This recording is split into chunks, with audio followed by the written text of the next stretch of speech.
Hi, friends. Thank you for taking time out of your week to spend a little with me. I appreciate you. This particular case is on the shorter side because there just isn't a lot about it. It's unsolved and hasn't been talked about nearly as much as I feel it should be. So, as always, I ask you all to join me as we remember Tony Bagley. Tony DeMar Bagley was born on September 6, 1987, to parents Anthony Bagley and Lachelle Cooper. The couple shared another child as well, Chanel, Tony's older sister. Tony was described as a kind boy who radiated joy. He was a second-grade student at Fitzgerald Elementary, and much like other kids his age, he was very excited for Halloween. On October 31st, 1994, Tony dressed up as a skeleton, prepared for the evening's events. Tony, Chanel, his mother Lachelle, and his aunt Latasha left their home shortly after dinner time and headed into a nearby residential neighborhood to collect sweet treats. Their trick-or-treating adventure led them to Ingolstadt Street. The group were having so much fun going door to door, Tony especially. He bounded ahead of his mother and sister, approaching the next porch light as if it were a beacon beckoning them to push on.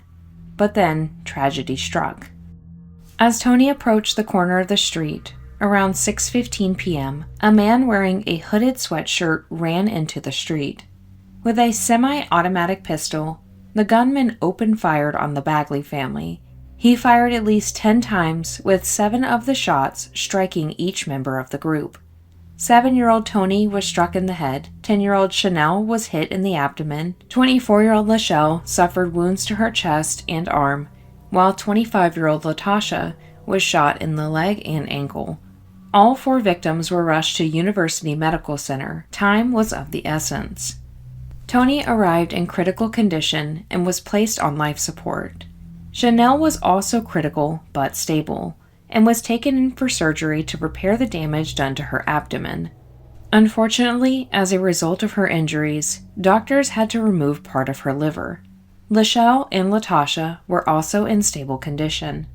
Latasha was released from the hospital after receiving care for her wounds. Police quickly arrived at the scene after a 911 call was made by a concerned bystander. A handful of witnesses, including Tony's family, were able to provide little information regarding the attacker. All confirmed several details. The man was African American, he wore a hooded, dark-colored jogging suit, and he stood about 5'8". The witnesses then told investigators the gunman fled from the scene and jumped into a nearby car. The car appeared to be waiting for him, as it sat running with the headlights off. At face value, the shootings appeared to be premeditated, with the Bagleys being the intended target. They started their investigation by looking closely at the adults involved, to rule out any domestic or perceived problems. But police were having a difficult time determining the motive. According to the chief of police, Northtown, as the city is nicknamed, is known for being gang-infested, but they admitted they stopped short of connecting these crimes to gang violence. The particular neighborhood they were in had a rising crime rate. The theories about who could do such a horrible act varied since their shooter had vanished into the night, leaving nothing in his wake. The lead theory was that another family member who was not with them that night had been the intended target, but this theory never panned out.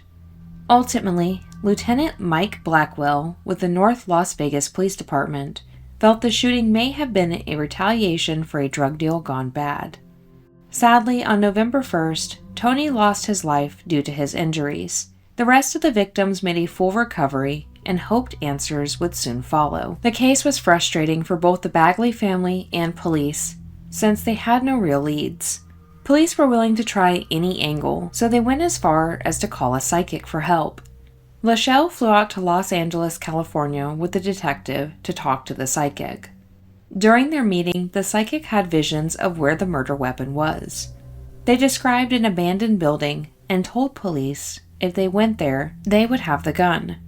According to the family, the psychic lead seemed very promising at first, but when police followed the psychic's directions and investigated the building, nothing was found. The Bagley family found new hope when Tony's case was picked up as a feature on America's Most Wanted in February of 1995. They believed this could help bring in more information about the assailant, and that night in particular. But according to Ivy Van Allen, a publicist for the program at the time, the station received no calls or tips after its broadcast. The family continued to hold hope that answers would come their way, believing someone out there knew something. But then months passed, and no new leads came forward. In an attempt to get justice for Tony, on the 1-year anniversary of his murder, casino mogul Bob Stupak offered a $100,000 reward to anyone who had any information that would lead to the arrest and conviction of Tony's killer. In addition to this amount, an organization called Secret Witness offered an additional $1,000. But, again, no one came forward. Tony's case remained cold, with no new leads or developments. 3.5 years after Tony's murder, his father, Anthony Bagley, was arrested and charged with an unrelated murder. On April 8th, Anthony, aged 32, arrived at the house of Curtis Henry, aged 28. Curtis was outside with his friend Reginald Williams when Anthony drove up. According to witnesses, Anthony spent the previous night partying and decided he needed to collect on old debts. He approached Curtis and demanded payment on a $1,000 debt from years before. It's unclear of what happened next, whether words were exchanged or Curtis just refused, but Anthony pulled a gun from his waistband and fired once, hitting Curtis.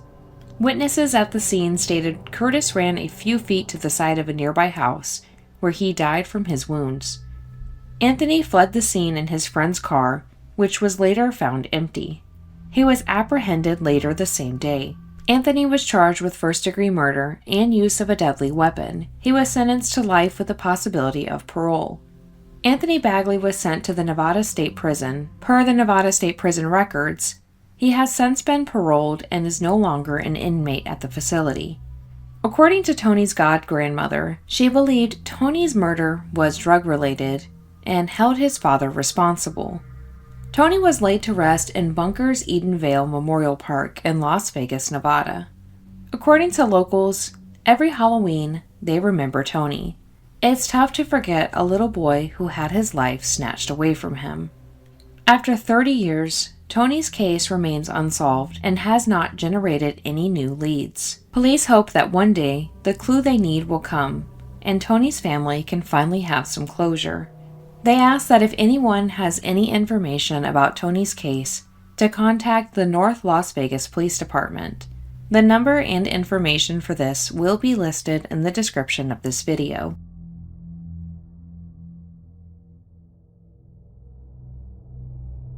Hi friends, if you made it this far, thank you so much for watching. Again, I know this is a shorter video, but Tony's case is hardly covered, and regardless of the details or lack thereof in this case, it's important we talk about it. So as always, I'm interested in hearing your thoughts, so leave them below and we can chat about this case. If you found this to be informative, please consider giving the video a thumbs up to let YouTube know you want more from me.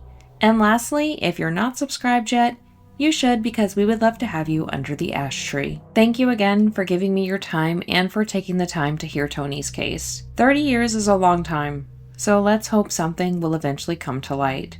I appreciate you all, and I hope you have the best week ahead of you, because you deserve it. But for now, we must part ways. So stay safe out there, and I will see you in the next one. Bye, friends.